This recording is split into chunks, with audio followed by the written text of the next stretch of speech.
Sup? Though, God. What you do this time, Diddy? I heard Cassie was on the stand. Let's see what happened on day 2. I'm on TikTok. I'm going straight to TikTok this time. But let me know if I should do like some news reports or just go, because I want some, like I said, like I want some details. And I know TikTok is going to give me like a little bit more details than the news. So let's see what happened. Let's see what they talked about on day 2. I'm gonna go through a few TikTok videos. Let's go.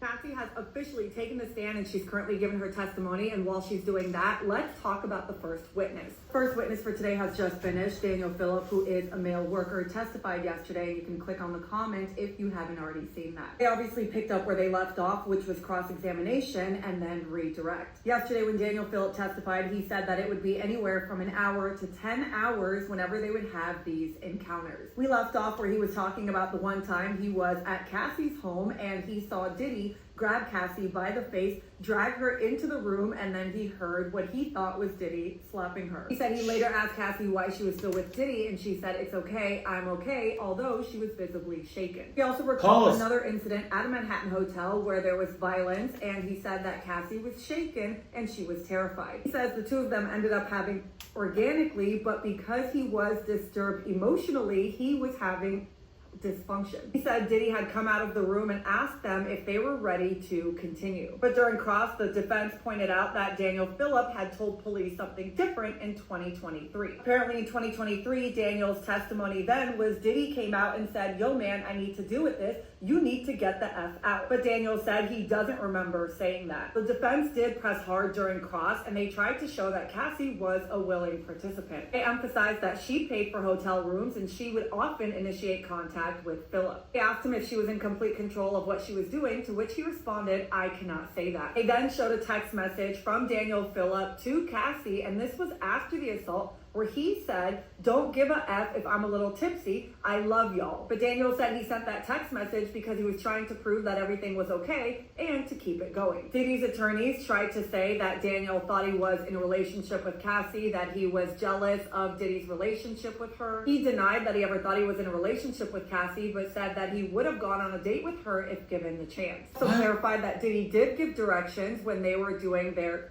acts. That Diddy would tell them what positions to use to put more baby oil on, which was different than other clients because he was used to being more in control. Once cross was over, they redirected back to the prosecutors, who tried to emphasize that Phillip was emotionally distressed by the abuse. And he reiterated that he only received payment if he physically performed, but if he couldn't, he would receive nothing. Now that was everything with Daniel, and I will be back later with Cassie's testimony. Cassie has officially taken the stand and she's currently given her testimony. And while she's doing that, let's talk about Cassie officially took the stand and they jumped right in, not wasting any time. Before I get into what she has already said, I just want to say that her husband is in the courtroom and the defense tried to get him removed, saying that they might call him up as a witness later. But the prosecutor pushed back, saying that Cassie is going to need her support system when she's on the stand. They ended up meeting in the middle, saying that he can stay, but he will have to leave once Cassie gets to 2018, where she alleges that Diddy had her. Now, Cassie's testimony, it's being said that she was dabbing her eyes, she was emotional, and she was resting her hand on her belly. Obviously, we know Cassie as a 38-year-old pregnant woman, but she described meeting Diddy when she was just 19 years old. She was modeling in New York City, but after meeting, she signed a 10-album deal with his label, Bad Boy Records. She was very honest with her testimony. She talked about the fact that he was this larger-than-life entrepreneur, and she was a fan of his music. She said she was 21 when Diddy made his first move. She was in Vegas celebrating her birthday when Diddy, out of nowhere, kissed her in the bathroom. She was really confused. She was young and a new artist and didn't really know the lay of the land when it came. Hold on. Kissed her in the bathroom? What they doing in the bath? Man, come on, bro. Come on. She been experiencing this shit since she was 19. How old is she now? God. Things like that. Said she did not want him to kiss her at her 21st birthday, and she ran back to her room crying and telling her friend. After that, he started inviting her to hotel rooms in New York where he was staying because his home was being renovated. Cassie admitted she wanted to be around Diddy the same way everybody else did at that time. He said he was this fun, exciting, entertaining guy who happened to have her career in his hands. Cassie described herself as someone that was truly inexperienced at the time and said that he would do on her, but that she wouldn't on him. She said he would make her feel crazy for not reciprocating and said that he was the first person she did that with. Cassie does say that at this time, she was still involved with someone else. Cassie talked about a trip she took later to Miami with Diddy and said that on that trip, Diddy gave her a blue dolphin pill. He said that was the first time they had actually done it. He also testified that Diddy basically controlled everything. Music, her image, who she talked to, made her submit song lists that were assigned busy. So, Cassie at the time was just, I guess what? Just starstruck? By like just being with Diddy those first couple of years? Because you were still with somebody when you were doing stuff with Diddy.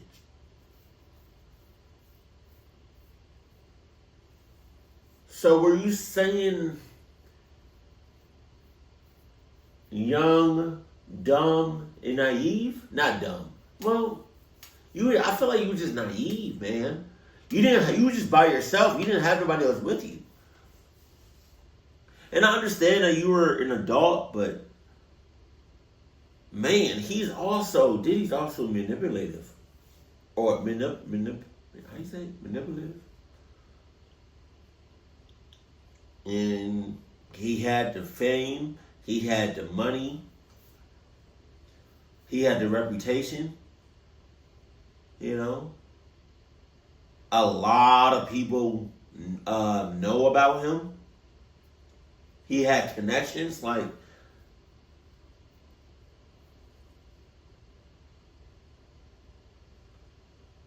I kind of just feel like you were naive and just blindsided for so long. Or maybe, I don't know when you kind of just got out of, like, it seemed like in the beginning when you met him, like the first couple of years, it seemed like you were just so starstruck and so head over heels with him, with Diddy. But at what point did you just get out of that and was like, yo, I'm in a clucked up situation? Just to keep her occupied. As far as her music goes, she says he gave her no control over the release of her music and that she recorded hundreds of songs, 9 albums worth, but only released one. Said she was never paid for the rest. In fact, it almost felt like the freak-offs became the work. Cassie says once she started dating Diddy, she had to cut off her manager because he was managing her former boyfriend. As far as living arrangements, she said at one point they moved back to LA so he could be closer to his kids, but he was paying the rent and he had the keys to her apartment and he would walk in unannounced. She also said that he had her so close to his home that he could travel between the two with a golf cart. She wasn't responding to him. He became an incessant caller and he would send security and assistance to track. Where was Cassie's friends and family at the time? Were they just not exist? Again, I understand that she was an adult, but she had to have had either friends or family checking in on her. No? Yeah. Yeah. Cassie also talked about the physical abuse in the relationship. He would knock me over, drag me, kick me, stomp me in the head if I was down. He said it happened too frequently and that he would leave her with black eyes, knots, busted lips, and bruises all over her body. Didn't stop with the physical abuse because she said, I can only imagine when she met her current husband. I don't know his name. Because all the kids that she has now is with her current husband, I believe.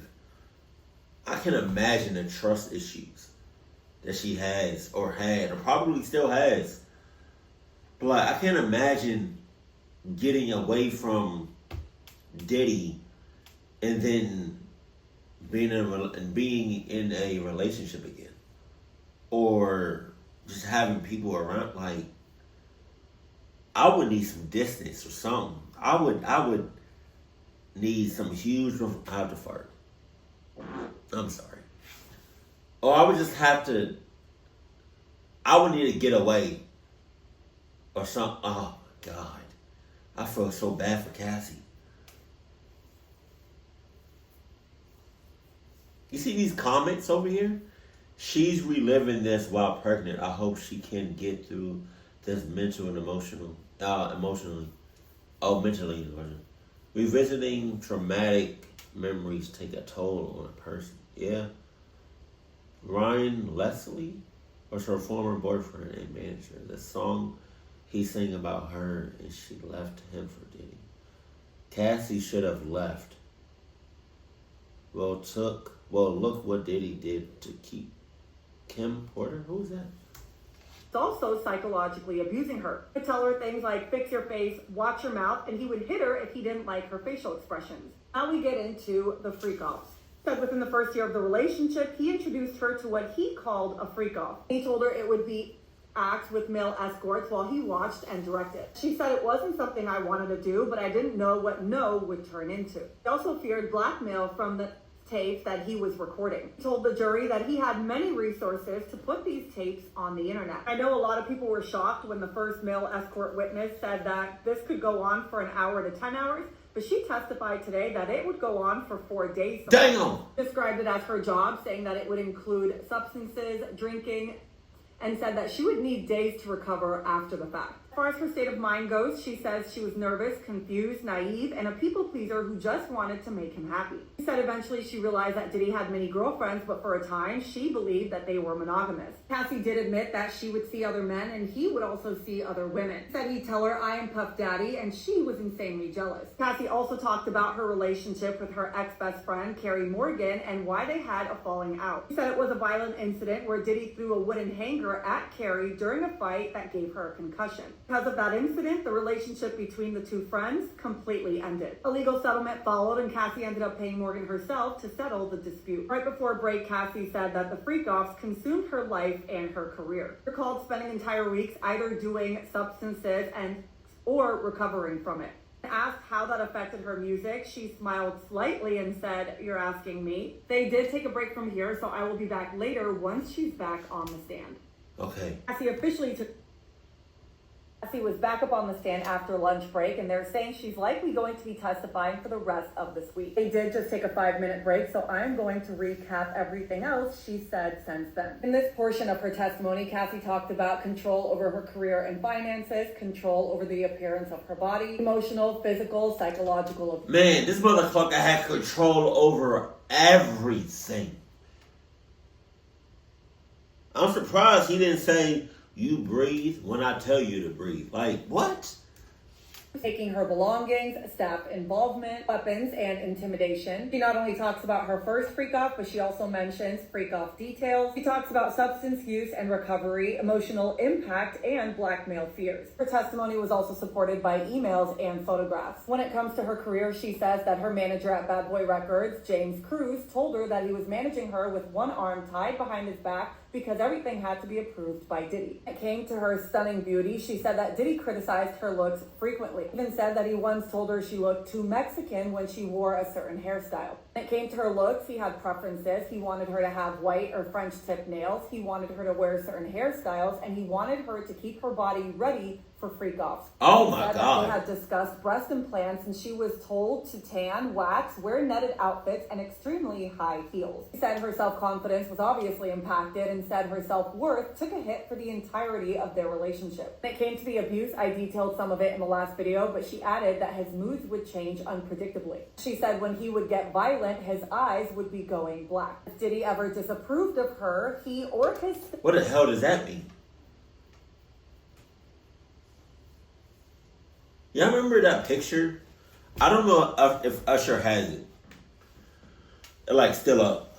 But, like, recently, and I say recently, I'm probably mean like a few months ago, there was this picture that Usher posted. He was in red and black. I don't know if he was at the Met Gala or somewhere, but he posted a picture. And, bro, you know how most people when you see their eyes, you got the white part in your eyes. Nah, that picture of Usher was just all black. God damn.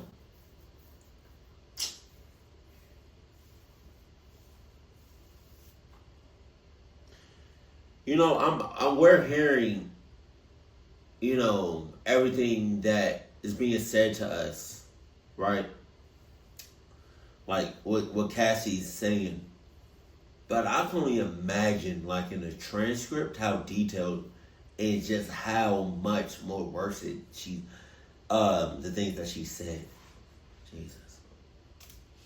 Would be taking her belongings. That included phones, laptops, cars, apartment access, and jewelry. The items were only returned to her whenever the punishment was over. During her testimony, she named staff members who facilitated or enforced her control. She said it was Christina Coram, who Diddy called KK, Tony Fletcher, Neil Dominique, and David James. As far as the security, she named D-Rock, Bonds, Uncle Polly, Fahim, and Malik. She said that the staff helped stock the freak-off rooms with protection, lubricant, baby oil, and sometimes afterwards they would help clean. In terms of weapons, she said that Diddy would keep them in his safes across all of his homes. She said that the safes also had SD cards, cash, jewelry, and videotapes. Once when she was high on mushrooms, Diddy gave her a weapon to carry with her while she was in a club in downtown LA, and she was terrified. Also detailed the time when they were in the middle of a freak-off and Diddy's security, D-Rock, came in to let him know that Suge Knight was nearby. He said Diddy left with staff to confront him, and she cried and begged him not to do anything stupid. Cassie also talked about her very first freak-off and said it was in the first year of their relationship when she was 22. It was held in an LA home, and Diddy had an escort there who was a dancer from Vegas. Cassie said she was high on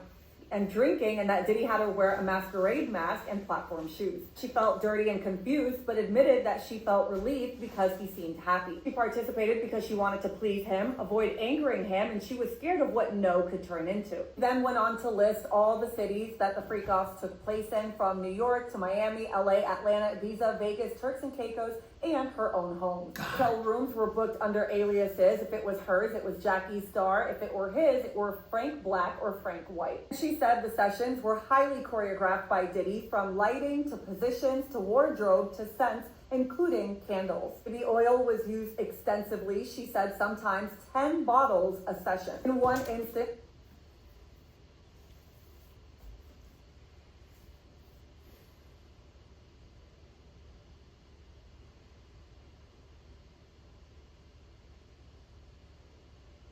You know what's crazy? I know in the transcripts, Cassie probably got way more detail than what I'm hearing. But it's like, it's probably even things that she doesn't even want the public to know about. Like, I'm sure her husband probably knows everything, or 99% of everything that happened between her and Diddy. Oh my God. This is hard to listen. She said Diddy told her to get into the kiddie pool, which was filled with baby oil. If it were that time of the month, she was expected to participate. She talked about times when Diddy and escorts would urinate on her and in her mouth. Testified that she would choke, and it was disgusting. If they were in the middle of a session and they ran out of supplies, they would call hotel staff or his assistants. Yes, there would be damages from these sessions at the hotels, which would lead to hotel charges. When it came to substances, she said Diddy often provided them, and she would take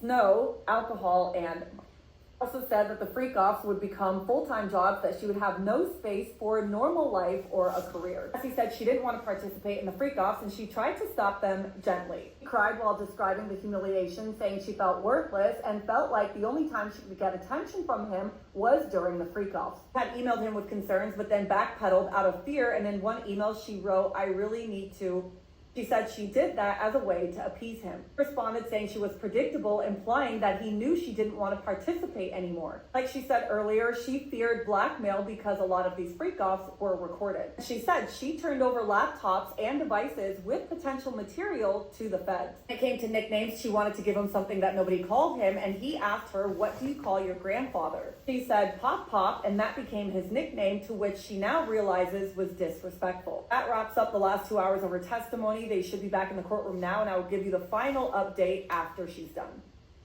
Okay. Cassie was back up on the stand after lunch break, and Cassie just finished for the day and she'll be back on stand tomorrow, but we now have more details as to what actually happened the day of the hotel surveillance video. A day at the hotel was days before the premiere of one of her first major movies, The Perfect Match. Cassie testified that she agreed to one more freak-off that week, but not because she wanted to, but as damage control. She told the jury if she pleased him, then her movie premiere would run smoothly. Now remember yesterday, former security guard of the hotel, Israel Flores, said that when he got to the room, he saw that there was another man in there. Cassie testified that the man in the room was a male escort named Jules. She said she ended up with a black eye after Diddy hit her in between the sessions. Damn! But she had a session. Diddy went into the shower and she thought that was the perfect time to escape, and that's why you see her running without her shoes on. Obviously, we saw what happened next. Prosecutors asked her how many times Diddy had assaulted her like that before. She said too many to count. Talking about the freak-offs, she said she never arranged them on her own and how she was directed to go on Craigslist to look for these escorts. She said her job was to make sure that these escorts would not tell people about the things they were doing and to also make sure that they were not cops. When the prosecutor asked her why not cops, she said she had learned that this whole thing was illegal, which the judge told the jury to ignore that comment. She also said she would contact dancing services and show images to Diddy for his approval. She said the men were paid anywhere from $1,000 to $6,000, and Diddy would hand her the cash, which she would then give to them. At one point, they were showing her photos of some of the men, which she identified as the Punisher, Dave, Jules, and Daniel. Now, I do apologize for this part, but she said that when she was with these other men, Diddy would instruct them to finish on her, and then in a separate room, have her rub that stuff on Diddy's nipples. Testified that she hated it, every single part of it, and that she would use substances to numb herself. She said, at every freak off, I had to disassociate. I needed to become emotionless. She told the court she would often feel nauseous, that she would vomit from these substances, and Diddy would make her continue. Cassie testified that she was often filmed. Sometimes he would use her own device and that she would delete them and ask him to delete it because that's not something she wanted to be seen. He even said sometimes if he wasn't in the room, he would FaceTime. Cassie recalled telling Diddy that she felt insane because she did not want these sessions being recorded. He told her that the recordings brought him enjoyment after the parties were over. And she said she would watch the videos with Diddy when they were doing it. That's pretty much everything she said today, and after the jury was excused, prosecutors told the judge that they would need half the day with Cassie tomorrow. Obviously, that would mean that cross-examination would also happen tomorrow, and that makes me really nervous for Cassie. Cassie just finished for the day and she'll be back on stand tomorrow. I kind of like her. She gives a lot of information in a short amount of time. I like her.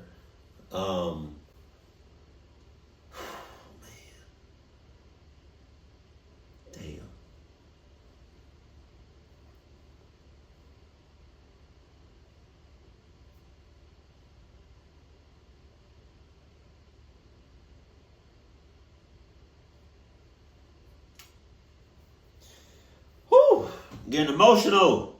Oh, man. You know, they say, let me see if there's another.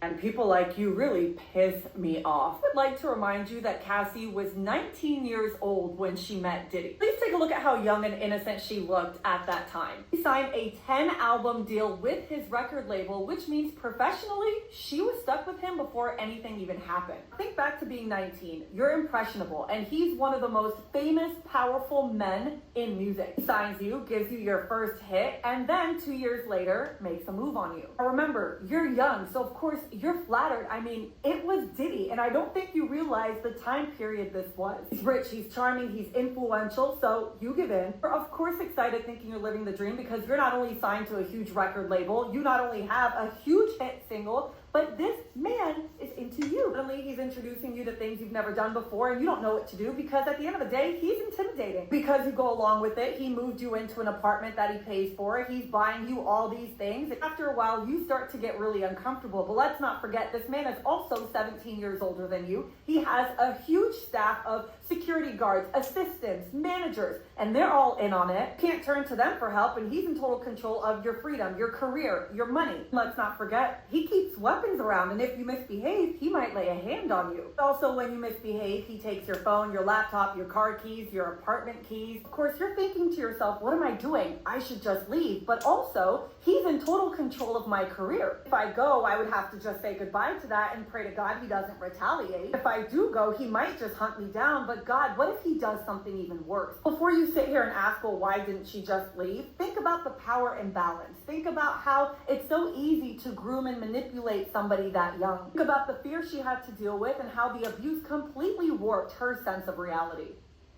Yeah. People like you really. Yeah. I think it's easier said than done. Talking about why didn't she just leave?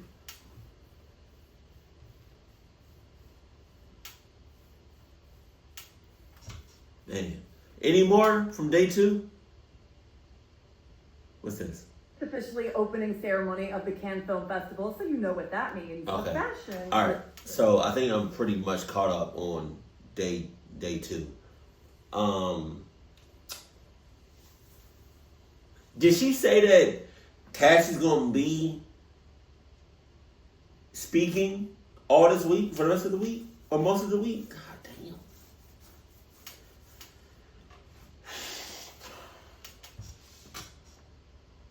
I got a question. What? Okay, so yeah, I'm done. I'm done with this. I'm done with this.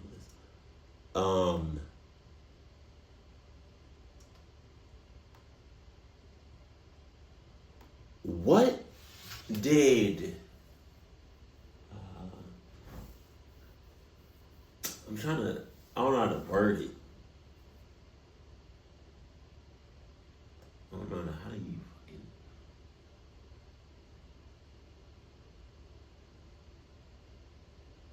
I just lost my train of thought. Oh my god. Well, I guess I'll see y'all in the next in day 3 of this trial. Jesus. Keep it cool, keep it classy. I love you. Stay happy. My family. What the heck?